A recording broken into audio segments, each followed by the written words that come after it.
Assalamualaikum warahmatullahi wabarakatuh. Salam dan bahagia Bapak Guru hebat.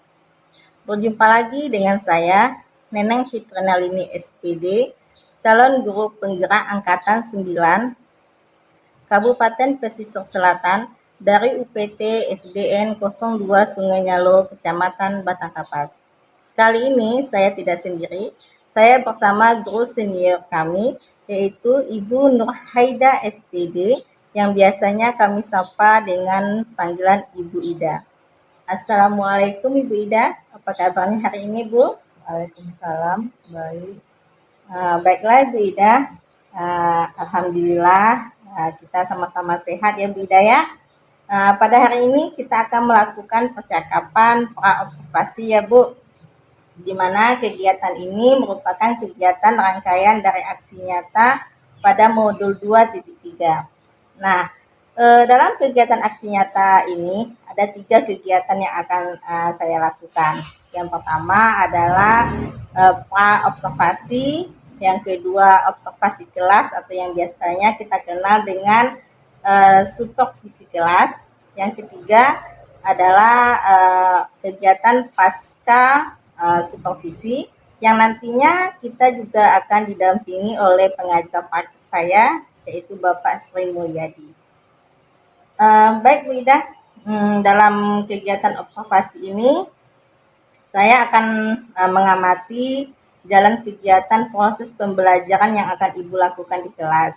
Tujuannya yaitu untuk mengetahui dan mengevaluasi jalannya proses pembelajaran yang Ibu lakukan.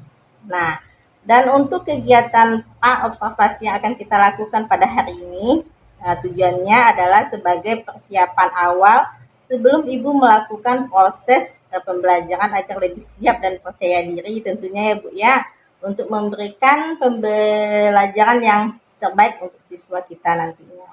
Nah, untuk itu Bu ada beberapa pertanyaan yang akan saya sampaikan kepada Ibu. Nah, yang pertama, apa tujuan pembelajaran yang akan ingin Ibu capai nantinya? Tujuan yang ingin saya capai dalam pembelajaran nanti adalah yang pertama, peserta didik dapat menyebutkan kekayaan alam yang ada di daerah tempat tinggalnya. Yang kedua, peserta didik juga dapat merelasikan pengaruh geografis dengan kekayaan alam di daerah tempat tinggalnya. Yang ketiga, peserta didik dapat menyebutkan cara bijak yang untuk memanfaatkan kekayaan alam di daerah tempat tinggalnya sendiri. Jadi nanti tujuan pembelajaran yang akan Ibu capai itu ada 3 ya Bu. Ya. Yang pertama, peserta didik dapat menyebutkan kekayaan alam yang ada di daerah kita. Yang kedua, peserta didik dapat mengorelasikan pengaruh geografis dengan kekayaan alam di daerah kita ini. Yang ketiga yaitu peserta didik dapat menyebutkan cara yang bijak untuk memanfaatkan kekayaan alam yang ada di daerah. Saya pengembangan saja yang capai. Yang ingin saya capai dalam pembelajaran ini adalah tentang pengetahuannya dan keterampilan, yaitu meningkatkan kemampuan siswa dalam menyebutkan kekayaan alam yang ada di daerah tempat tinggalnya. Kemudian mengelerasi pengaruh geografis dengan kekayaan alam di daerah tempat tinggalnya dan menyebutkan cara yang bijak untuk dapat memanfaatkan kekayaan alam yang ada di tempat tinggalnya. Berarti nanti ada pengembangannya yaitu pencapaian pengetahuan dan keterampilan, meningkatkan kemampuan siswa dalam menyebutkan kekayaan alam dan mengorelasikan pengaruh geografis dengan kekayaan alam yang ada di daerah tempat tinggal kita ini. Nah, dalam kegiatan pembelajaran nanti Ibu, apa saja strategi yang akan Ibu persiapkan? Dalam strategi yang akan saya siapkan adalah saya menggunakan strategi berdiferensiasi. Dan nantinya akan saya diskusikan, ada diskusi kelompok, tanya jawab, dan penugasan. Oh iya, berarti nanti kegiatannya adalah strateginya kegiatan berdiferensiasi. Berarti nanti ada di sana yang produknya juga ya Bu ya, berdiferensiasi produk, prosesnya juga. Nah, dan ada juga diskusi kelompok, tanya jawab dan penugasannya. Baik Ibu, dan media pembelajaran apa saja yang akan digunakan nantinya? Di media pembelajaran yang saya gunakan nanti saya memakai peta Indonesia yang ada juga di dalamnya kekayaan alam, gambar hasil-hasil kekayaan alam, gambar wilayah pantai, dan gambar dataran tinggi yang ada di daerah kita. Berarti pembelajaran nanti berupa gambar-gambar kekayaan alam, kemudian peta Indonesia tentunya untuk menentukan lokasi tempat kita ya Bu ya. Dan daerah, karena kita daerah dataran rendahnya ada juga, dataran tinggi ada juga, dan daerah pantai. Oke Bu. Kemudian kapan ini Bu rencananya dilaksanakan kegiatan pembelajaran ini? Rencananya akan dilaksanakan pada hari Selasa, jam pertama dan kedua. Pada hari Selasa jam pertama dan jam kedua. Jadi nanti di jam pertama hari Selasa ini saya akan ke kelas Ibu untuk melakukan observasi atau supervisi kelas. Nah, saya akan melihat dan mencatat kegiatan pembelajaran yang akan Ibu lakukan. Sebelum kita akhiri dari percakapan kita ini, apa yang bisa Ibu dapatkan? Dari percakapan ini yang saya dapatkan gambaran tentang media apa yang akan saya lakukan, dan sebelum itu saya akan mempersiapkan apa saja yang akan saya persiapkan agar pembelajaran saya yang bervariasi berjalan dengan baik. Terima kasih banyak Ibu atas waktunya ya Bu ya. Dan pada hari Selasa nanti kita akan melakukan observasi atau supervisi kelas. Demikianlah kegiatan percakapan pra-observasi saya dengan Ibu Nur Haida SPD. Assalamualaikum warahmatullahi wabarakatuh.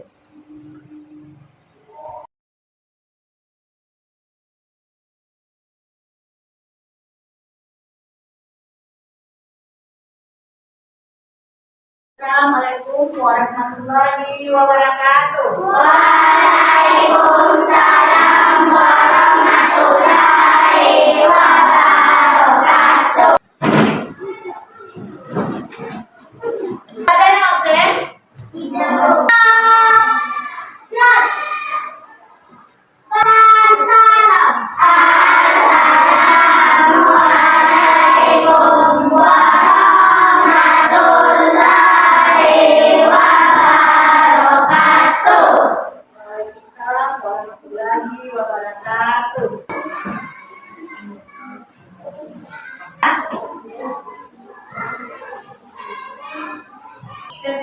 Apa yang baca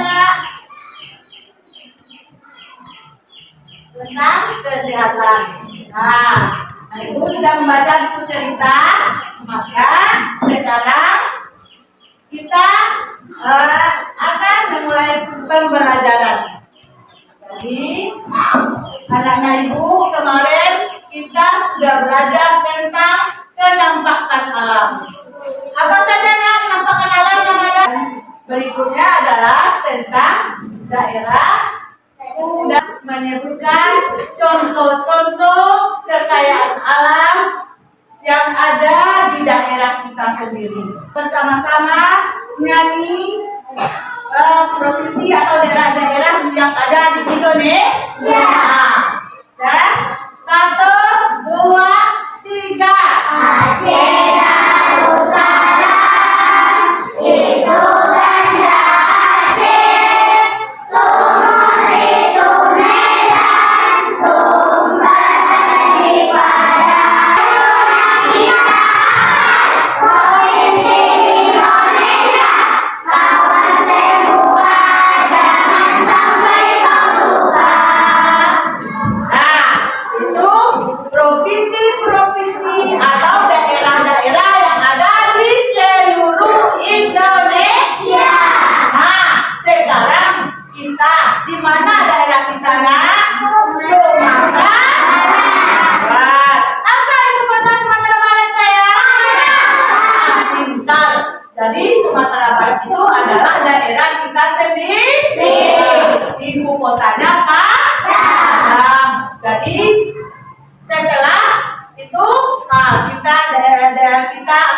ketahui dan apa saja. Pertama, Ibu kelompok olahraga yang kedua nama kelompoknya adalah menggambar. Siapa yang masuk ke dalam kelompok olahraga?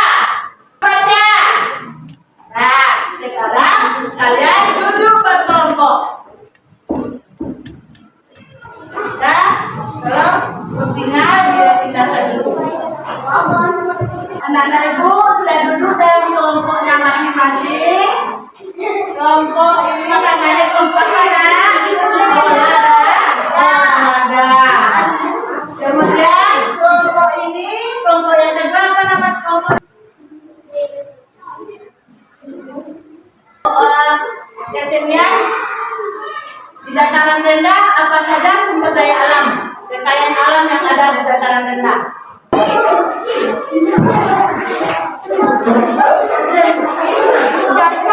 Apa yang manfaatkan sumber daya alam secara bijak ini? Air itu adalah contoh sumber daya alam. Kita gunakan seperlu secukupnya atau apa yang kita butuh. Nah, gambarnya. Pemanfaatan sumber daya alam ini kalian buat ke dalam gambar. Boleh ke dalam gambar sebuah pohon kayu, kalian buat pemanfaatan sumber daya alam.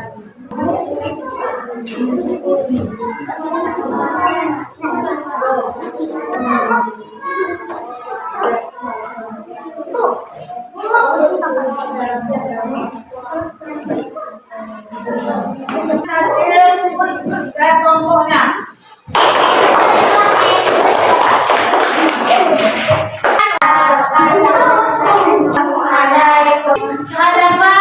teman-teman semua di depan kita semua. Banyak sekali sumber daya alam. Ada durian, juga ada jagung, ikan di lautan, padi di sawah, aren sawit, dan pohon kelapa.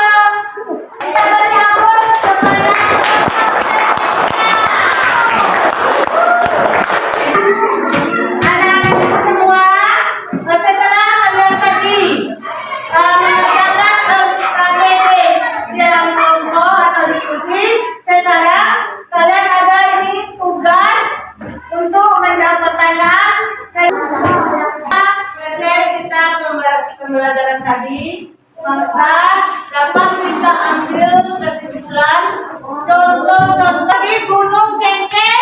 Lain itu adalah contoh. Nah, ada apa? Apalagi ada ikan. Nah, itu adalah contoh jadi rumah. Nah, kemudian menggunakan sumber daya alam seperlunya. Nah, itulah. Apakah kalian senang belajar pada hari ini? Pembelajaran berikutnya kita bahas tentang sumber daya alam di daerah-daerah lain. Nah, untuk kegiatan terakhir pada hari ini kita menutup pembelajaran dengan berdoa kepada ketua pimpin Bung Ana.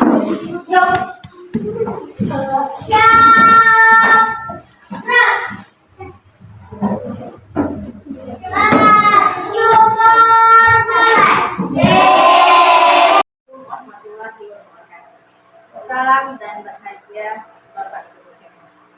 Berjumpa lagi dengan saya Nenek Titonani, CGP Angkatan 9 Kabupaten Pesisir Selatan dari PT SDN 02 Sungai Nyalo, Kecamatan Batang Kapas. Dalam kegiatan ini saya ditemani oleh Ibu Nur Haida SPD. Beliau merupakan guru senior kami di PT SDN 02 Sungai Nyalo. Assalamualaikum Bu Ida, apa kabarnya? Alhamdulillah ya. Dan pada kegiatan ini saya juga ditemani oleh Bapak PT atau pengajar praktek yaitu Bapak Sering dari SPD. Assalamualaikum Pak, apa kabar hari ini Pak? Alhamdulillah.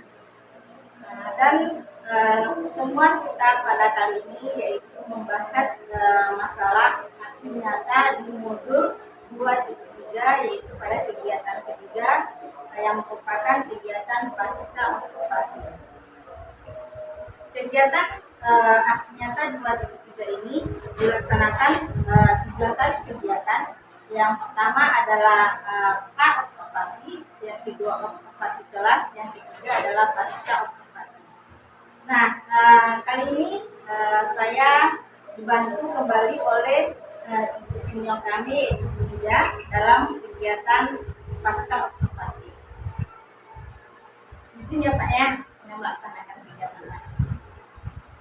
Baik Bu Ida, sesuai janji kita bahwa setelah kegiatan observasi, kita akan melaksanakan kembali kegiatan pasca observasi. Nah, di mana kegiatan ini yaitu waktunya antara 15 sampai 20 menit. Nah, saya minta izin sama Bunda, dalam kegiatan ini nanti saya akan mencatat hal-hal yang penting apa yang Bunda sampaikan. Dari hasil catatan pengamatan saya saat kita observasi kelas, kegiatan pembelajaran yang dilaksanakan sudah sangat berjalan dengan baik.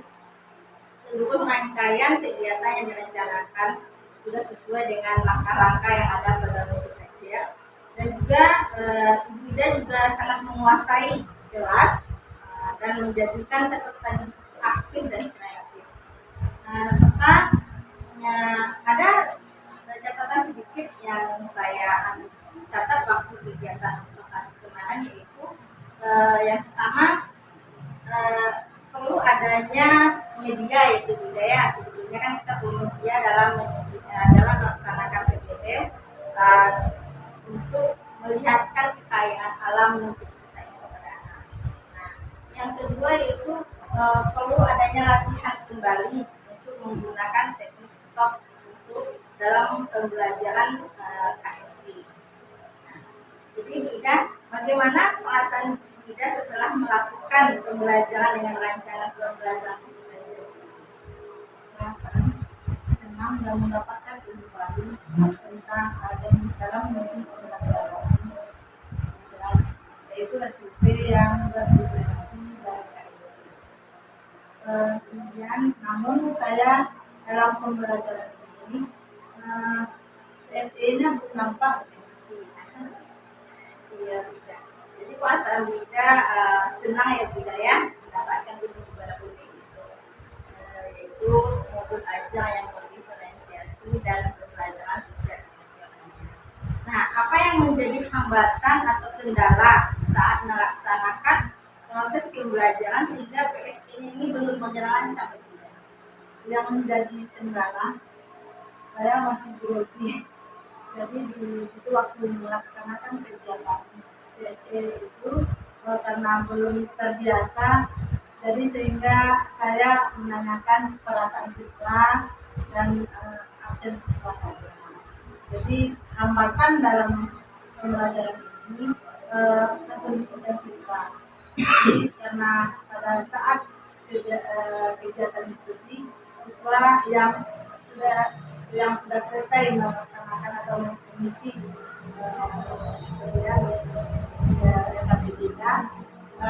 dia agak berbicara.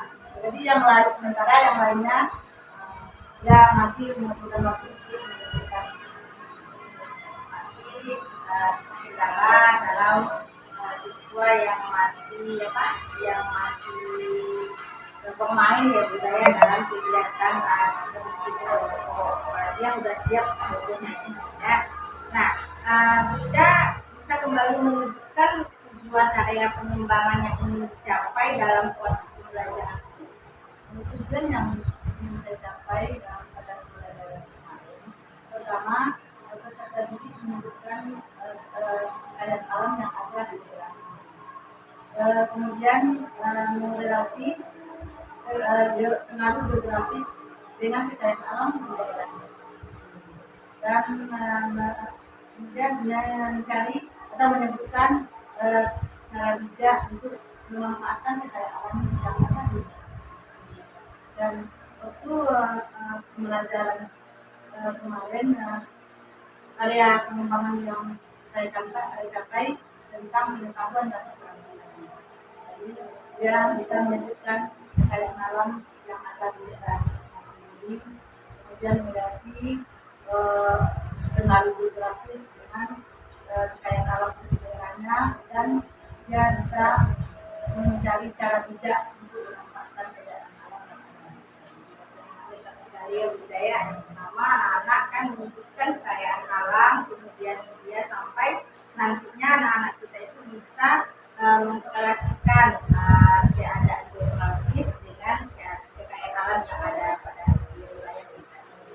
Nah, dan dalam area pengembangannya itu juga mencapai pengetahuan dan keterampilan anak-anak. Nah, apakah Bida sudah puas atau dalam kegiatan kerjaan kemarin itu, apakah Bida sudah merasa sangat berhasil? Kan ada ini yang kita anggaran kita itu kan 100% sampai sekian persen. Nah, kira-kira sudah berapa persen tujuan pembelajaran itu dicapainya? Saya di sini pembelajaran itu sepertinya mengalir. Kemudian siswa itu semangat menjawab pertanyaan dalam kelompoknya, kemudian dalam evaluasi untuk mencapai tujuan pembelajaran itu. Saya kira sudah 85%. Tapi untuk capaian anak-anak itu sudah sampai 85% yang didaya dari hasil-hasil AKPD-nya. Nah, tapi kalau dari kepuasan hati Bida sendiri, kan misalnya sebagai guru nih Bida ya, ada rasa kepuasan kita. Kira-kira itu rasa kepuasan Bida tuh keberhasilan dalam pembelajaran ini sampai di mana? Kepuasannya di level mana? 1 sampai 10 itu di level mana? Saya merasa kepuasan saya masih angka hitam, masih angka tapi nilainya udah bagus ya, kepuasannya masih di angka 6. Nah, Bida maunya di angka berapa ini? Maunya saya angka 9. Nah, untuk mencapai angka 9 ini, nah, apa yang akan Bida lakukan? Menurut saya dalam pembelajaran nanti anak-anak maunya anak-anak bisa mengeluarkan pendapat atau ide untuk lebih aktif lagi dalam berdiskusi, kemudian mencapai hal yang terus terutama mengenai membuat saya mau dulu aja berdigitalisasi ini masih apa, jadi lebih belajar lagi supaya siswa ini nampaknya aktif dalam pembelajaran. Tapi intinya adalah Bida akan mengubahkan supaya dapat angka 9, yaitu modul ajar yang menjadi modul ajar komunikasi dan diskusi. Ya, semangat Bida. Nah, ini sangat bagus sekali nih Bida ke depannya. Nah, hal-hal positif yang akan Bida lakukan ini dalam proses pembelajaran menggunakan modul diferensiasi ini kira-kira apa? Kemarin kita dalam pembelajaran ini karena fokus kita rusak, jadi kekayaan alam yang ada di daerah kita ini tidak begitu nampak tertampilkan, karena saya ambil inisiatif, saya baca saja tentang kekayaan alam di sini. Jadi waktu diskusi siswa melihat ketinggian saya, dan juga saya tidak waktu mengajarkan pembelajaran saya tidak ada memakai, karena tidak ada kita kesini tidak ada memakai PowerPoint. Jadi kalau dapat besok untuk saya belajar di depannya. Kemarin siswa membuat produk ya, sudah dengan produknya sendiri. Besok kan kalau dapat kita bikinkan contoh-contohnya supaya siswa ini nampak.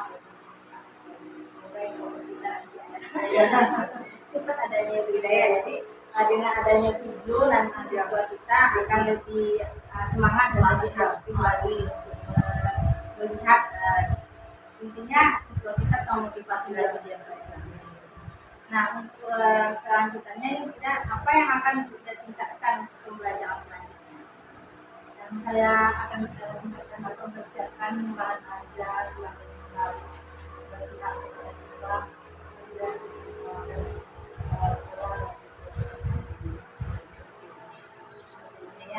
Pasti modulnya nanti kita akan mengembangkan modul diferensiasi. Nah, kira-kira kapan ini akan terlaksananya pengembangan atau merevisi modul kita yang ada ini? Secepatnya. Nah, untuk merevisinya ini tidak butuh bantuan siapa saja. Saya mau butuh bantuan mereka, ya, guru lain dan dukungan kepala sekolah. Sekolah itu. Penting kita bekerja sama. Nah, komitmen kita dalam pembelajaran di kelas ini sekarang apa? Saya di sini untuk mencapai ke tujuan pembelajaran optimal. Jadi pembelajaran ini semoga tercapai dalam menggunakan modul diferensiasi ini dan memakai pembelajaran. Alhamdulillah, semangat Bida. Oke, bagus sekali komitmen Bida, karena pembelajaran diferensiasi akan membuat siswa semakin aktif dalam pembelajarannya, dan kita juga menggunakan pembelajaran sosial emosional, di mana pembelajaran ini nantinya juga akan mengendalikan sosial emosional siswa kita. Mereka akan lebih berbudaya positif. Nah, terima kasih banyak Bida atas waktu yang telah Bida luangkan, dan mohon maaf telah mengganggu waktu Bida. Dan saya juga mohon maaf atas mungkin kata saya yang salah dan hilang di budaya. Dan untuk kesempatan kali ini saya juga meminta bantuan atau sepatah kata dari Bapak, nasihat dari Bapak pada Bapak. Terima kasih.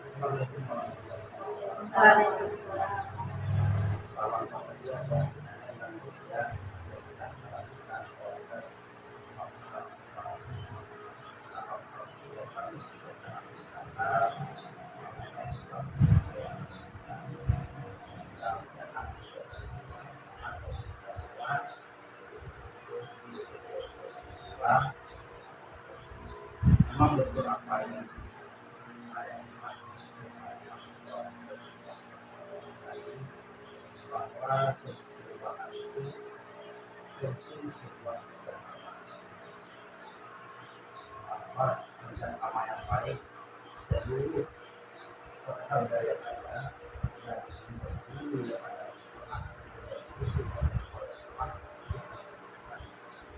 Yang kedua, apabila sudah terbentuk komitmen seperti itu, kebersamaan dalam sebuah kehidupan dan dewasa ini kita dalam proses perjalanan.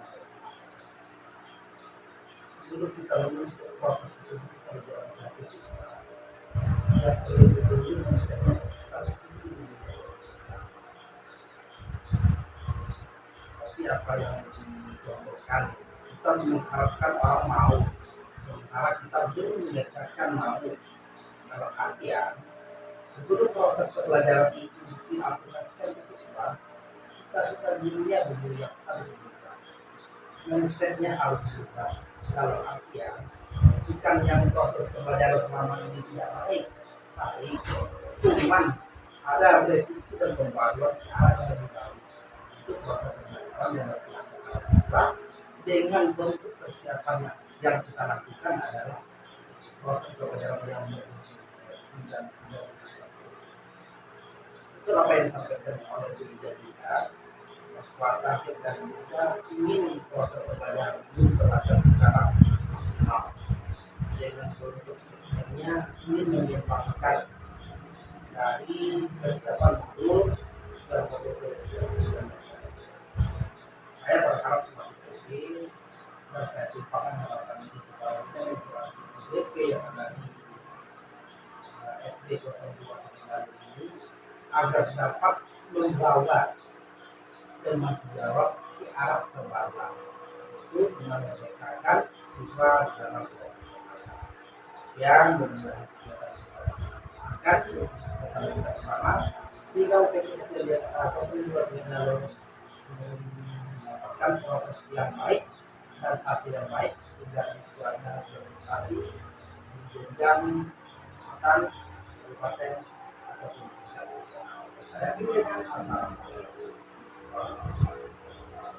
Waalaikumsalam. Terima kasih Bapak atas nasihat kami. Yang penting adalah kita bekerja sama yang Hidayah untuk melaksanakan perubahan sehingga sekolah kita lebih maju. Oke, demikianlah kegiatan pasca observasi pada kegiatan kali ini. Saya mohon maaf jika banyak kesalahan dan saya akhiri dengan wabillahi taufiq wal hidayah. Assalamualaikum warahmatullahi wabarakatuh. Salam dan sejahtera.